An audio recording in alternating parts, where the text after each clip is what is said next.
ये पकड़ो, ये भेज ऐसे अपने पैसे पूरे कर।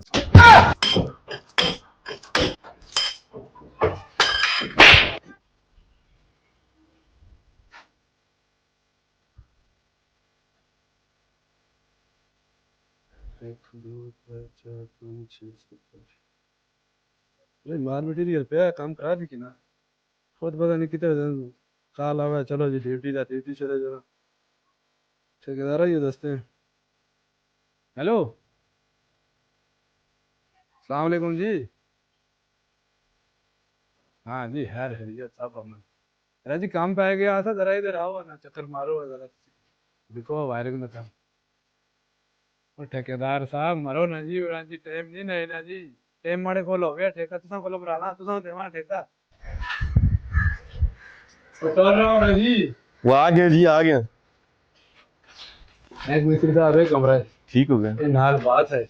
बाकी देख लो सारा की तो ਹੁਣ ਦੱਸ ਸਾਫ ਸੀ ਗੱਲ ਦੱਸੋ ਕੰਮ ਤੁਸੀਂ ਦੇਖ ਰਹੇ ਹੋ ਕਿੰਨੇ ਪੈਸੇ जी काम तो सब मैं देख के था सारा फिट और ठीक है काम तो सब काफी सारा काम है ठीक है अच्छा काम करा सो तो बोलो लाख रुपए के अच्छा ठीक है ता अगर तुम मर्जी कराना है तो ठीक है मतलब मैं 10 सट जाऊगी।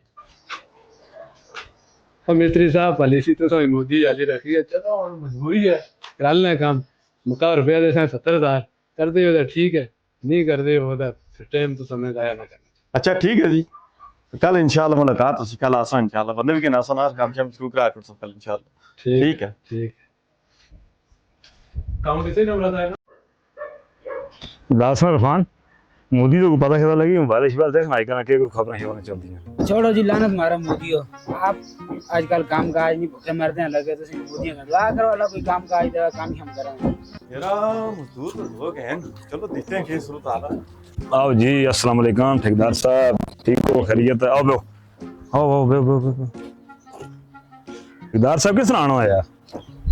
मेरा जी काम सा काम के दा सा दिगारें कटाइयां करनियां ठीक है तो काम तो 10,000 रुपये दे सो चलो मैं कटाई कर दे काम देना ठेकेदार तो उससे सारे रेटा में पता है लाख रुपया उस हमारे उसी ठेका तो असा गरीबा दो से आ गया रुपया 10,000। बहुत बड़ी गल सुनो दिहाड़ी वाले पासे लाओ दिहाड़ी का काम करना ठेका शेका नहीं होता गल करता जाने तो हो गई गल ठेकेदार ने बड़ी गल हो गई 20,000 की अच्छा वो 5,000 वास्ते तो क्या ख्याल है फिर क्या करना चाहिए? लाला फसा के ना कोई गल नहीं असि अपनी मर्जी का काम करते ना कि ठेकेदार की मर्जी का करते देखो 15,000 चूजी आदमी है ठेकेदार चूजी पता ही नहीं इसका। असि उसमें मुताले बांट रहे हैं गल ठीक है फिर डन कर दो ठीक है ठेकेदारों से जुलो आज सुबह कमाता आ रहा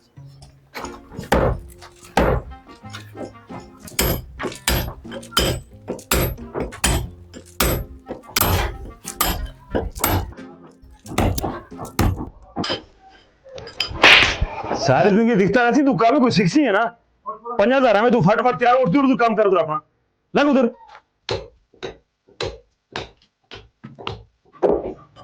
एरा ओए ओरा काम करन देने नहीं ना बात आज काम नहीं करता तुम्हारे साथ देखने लगा जी लाला आओ पर मैं 10 मिनट और तेरा लगा दर्द हो गया थक गया आओ नहीं क्या उफ बेओ अब अरे तू ते बड़ा वे तो ट्रम्प नहीं जम गए तू बे राम का फूक फूक के मैंने मजदूर बंदा फूक फूक बंदा बे टेकला पीछे तो लग सीधा कर जरा लाख शाख सीधा करो तिहाड़े 4 किस्म के अंदर दिगार है जैसा है कभी है अब छोड़ कमो इधर देख मुल्क की हालात चेक कर ये देख लाला मोह नहीं पता पीछे ही गाल किया मोह समझाओ ना और निकिया गाली है ना पता है कि किता मीडिया लगे आखरे ओ जी असने सेना के इस टाइम इस्लामाबाद तक कब्जा हो गया पिंडी भी कब्जा हो गया असन दी फौज इस टाइम लाहौर में जनाब दाता दरबार को छोले खांदी है नाश्ता कर रही लाला सच्ची गल है वाकई नाश्ता करते हैं मैं तो किस ना समझावा वो तो नाश्ता की तो आए नहीं तो असन जांबाज से खुद ही पार जो दिल्ली भी नाश्ता देगा मोदी ओ नाश्ता तो ठीक है सर 6 दिहाड़े होगन लगे असा काम के कीता जेड़ा ठेकेदार है तो नाश्ता देसियो उठ उठ उठ उठ ये रहे सर होला सी चोर चोर उठ उठ पकड़ पकड़ थोड़ा पकड़ चल चल चल है ना एक कमरा होगी परले कमरे जुड़ हां जल्दी कर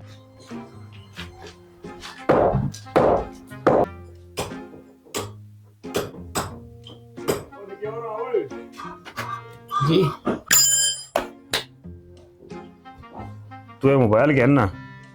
बस मैं इंडिया खबर सुना रहा हूँ बस ये पकड़ तू इतना है काम ਹਵਾ ਤੁਸੀਂ ਲੋਕ ਖਾਲੀ ਖਬਰਾਂ ਇਸ ਤਰ੍ਹਾਂ ਮੁੱਦੇ ਜੀ ਉਹ ਭਈਆ ਕਿਹੜੇ ਚੱਕਰਾਂ ਵਿੱਚ ਕੋਈ ਬਾਮ ਸ਼ਾਮ ਨਹੀਂ ਤੁਸੀਂ ਭਰਾ ਬਣਾਇਆ ਹੈ ਕੰਮ ਦਾ ਕੰਮ ਨਾ ਕਰਦੇ ਤੁਸੀਂ ਉਹ ਠੇਕੇਦਾਰ ਸੁਣੋ ਖਬਰਾਂ ਨਾ ਸੁਣਾ ਇਹ ਦੇਖੋ ਪਰ ਇਥੋਂ ਬੰਬ ਲੱਗਾ ਅੰਦਰ ਅਸੀਂ ਮਰ ਗਏ ਸਾਂ ਫੇਰ ਤੁਸੀਂ ਆਈ ਸਤਵਾਂ ਦਿਨ ਖਬਰਾਂ ਇਸ ਤਰ੍ਹਾਂ ਮੁੱਦੀ ਜੀ ਕੰਮ ਪੈਦਾ ਨਹੀਂ ਕੀਤਾ ਤੁਸੀਂ ਠੇਕੇਦਾਰੋ ਗਾਲੇ ਅਗਰ ਤੁਹਾਨੂੰ ਬਜਟ ਉੱਪਰ ਨਾ ਕੀਤਾ ਨਾ ਇਹ ਤਾਂ 5 ਤਰ੍ਹਾਂ ਲੱਗੇ ਨਾ ਜਾਂ 7 ਲਗੇ ਤੇ ਇਥੋਂ ਤਾਂ 10 ਹੋਰ ਲੱਗ ਸਨ ਕੰਮ ਤੁਸੀਂ ਕਰਦੇ ਰਹੋ ਠੀਕ ਹੈ ਛੁੱਟੀ ਕਰੋ ਨਿਕਲੋ ਬਾਹਰ ਚਲੋ ਚੱਲ ਕੰਮ ਕਰ ਕੋਈ ਪੈਸੇ लाला खाली मरे इधर शहर ठेकेदार जरा दबाया कर जो पैसे आपने नहीं करना जरा काम कर दे रहे हैं ओ हाँ यार मुझे तो याद ही नहीं आओ उसको पैसे गिनते ठेकेदारो बस तो कोई पैसे रहने दे सारा दियो ना मेहरबानी करो ਉਹ ਕਿਹੜੇ ਪੈਸੇ ਹੋ ਭਰਾਵਾ ਕਿਹੜੇ ਪੈਸੇ के मतलब है ਜਿਹੜੇ ਮਜ਼ਦੂਰੀ ਕੀਤੀ ਹੈ 6 ਤਰ੍ਹਾਂ ਲੱਗੇ ਨੇ ਕੰਮ ਕਰਦੇ ਦੀਵਾਰਾਂ ਖੁੰਦੇ ਰਹੇ ਉਹ ਦਿਓ ਨਾ ਪੈਸੇ ਅਸੇ ਕਿਹੜੇ ਪੈਸੇ ਹੋ ਭਈਆ ਕੰਮ ਇਹ ਸਾਰਾ ਆਪ ਕੀਤਾ ਖਬਰਾਂ ਉਥੋਂ ਮੋਦੀ ਸੁਣਦੇ ਰਹੇ ਮੋਦੀ ਕਰੋ ਕਿ ਪੈਸੇ ਕਾ ਹਮਾਰੇ ਕੋ ਪੈਸੇ ਕਿਸੇ ਨਹੀਂ ये पकड़ो ये भेज असें अपने पैसे पूरे कर सकते